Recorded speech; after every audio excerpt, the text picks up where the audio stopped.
Onechanbara was originally created as part of D3 publisher Simple Series. This line of budget games started in the late 90s and has been absolutely prolific, with hundreds of titles. The number in the series name indicates how much the game costs. For instance, a simple 2000 series game would cost 2,000 yen, which is around $20 US.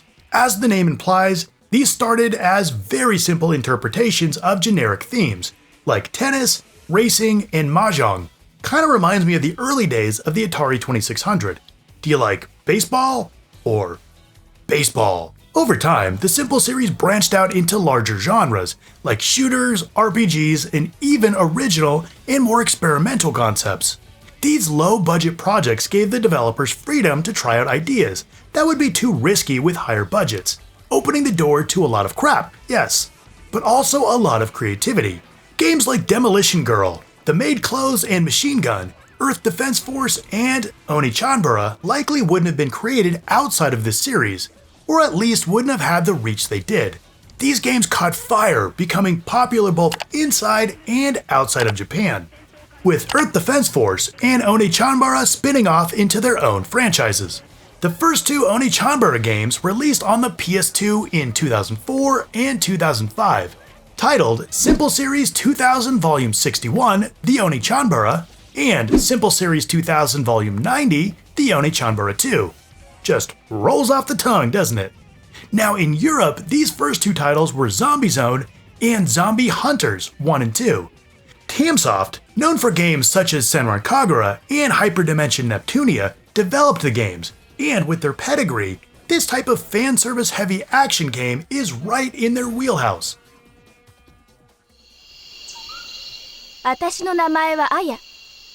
剣の扱いだけは When booting up the game, you get a text crawl with a metric ton of exposition. We're introduced to Aya, a badass sword wielder whose father trained her in the art of the blade from a young age after her mother died. She learned she had a half-sister from her father on his deathbed. Oh yeah, and the world is overrun with zombies. Seems like we may have buried the lead there?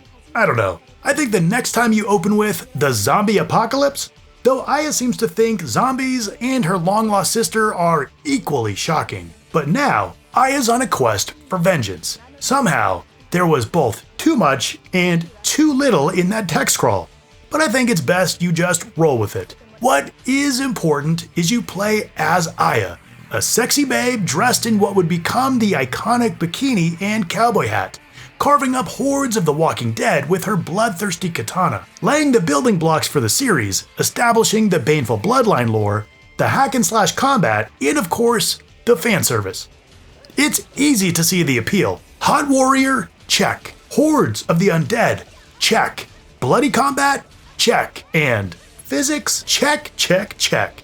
But the clunky controls, only a handful of stages you play multiple times, and the rough, even for the time, visuals make this a chore for all but the true fans. The game is mostly a series of connected combat arenas. Your path will get blocked off, and you'll need to cut every last one of the enemies to bits before you can move forward. Rinse and repeat. If you've played any of the later games, other than the polish and improved graphics, you'll be familiar with pretty much everything. You can lock onto enemies and slice through them with light and heavy attacks with the katana. And flicking off blood from your sword keeps it working in tip-top shape.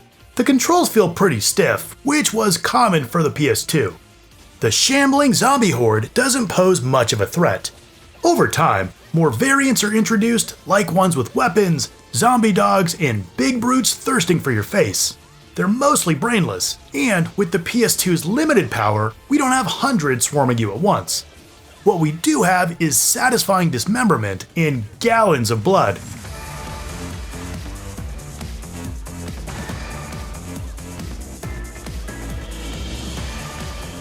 As you cut through enemies, their limbs go flying, bodies will get chopped in half, and there's a juicy splash of crimson on all surfaces, including you.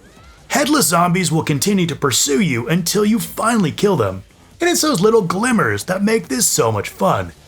Once you get covered in enough blood, you'll go berserk, giving you more power but constantly ticking down your health. There's a nice risk-reward knowing you'll be more vulnerable, but also able to more easily lay waste to the undead horde. Goddess statues refill your health and drop the stain gauge, preventing you from going berserk. As they die, enemies drop orbs you can use to buy items in the store. You can also find some when exploring. There are different gems that refill your health or provide temporary boosts to power or speed. The jewel necklace will make you temporarily invincible, or the goddess statue, which does what goddess statues do. Just not sure where you're stashing all that stuff you're holding onto. This will keep me up at night. You'll navigate through the city blocks, cemeteries, office buildings, and hospitals. The environments don't really feel like they're connected in any meaningful way, and since they all play the same, they serve mostly as a blank slate for the carnage. It's nearly impossible to know where to go in these samey environments, and since there's no map, I hope you're ready to blindly wander around each location. Often you'll need a keycard or something to move forward, and so you'll just check in every similar looking room for what you need, never quite knowing if you've already been there before. More and more enemies and different enemy types will be introduced as you progress, but the general approach to the combat never changes or evolves. The monotony is broken up by area bosses. Whether big brutes, the iconic sisters, or bladed warriors, each not only feels different to play, but all have great imposing designs. I found some to be overly punishing with massive health bars, taking off huge chunks of your health with each hit, or frustratingly stun locking you. However, once you understand how to avoid their more punishing attacks, and maybe pop a few gems, they're a lot more manageable. And if you ever really get stuck, just bust out the old invincibility necklace and you're good to go. And that takes us to the sequel. The Onechanbara 2 came out just a year later, which isn't a surprise since it looks and plays nearly identical. Aya's sister Saki was evil in the first game, but joins her against the undead in the sequel to become a playable character. And with the ability to instantly swap between Aya and Saki, the foundation of the franchise was set. Now together, the sisters navigate stage after stage, once again slicing through waves of the undead. Even from the start, the fanservice was central to the design, with the ability to unlock different outfits for the sisters by completing various challenges. You know, I love a beefy wardrobe in games. However, particularly in these first games, the appeal was a bit more, subjective? Let's just say you need more imagination to fill in the picture. Though the main characters definitely got the most attention with nice details and animations, and of course, the different outfits.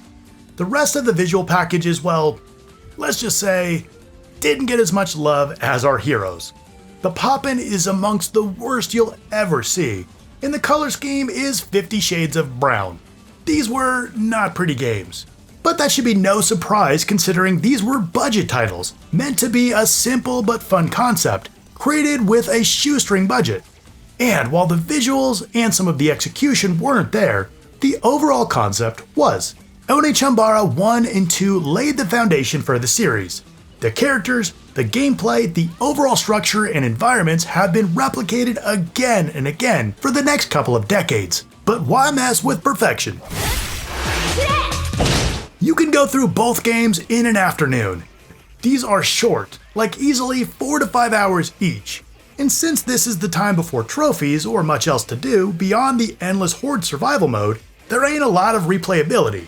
You can replay any of the stages and adjust the difficulty from easy up to violent, but that's about it.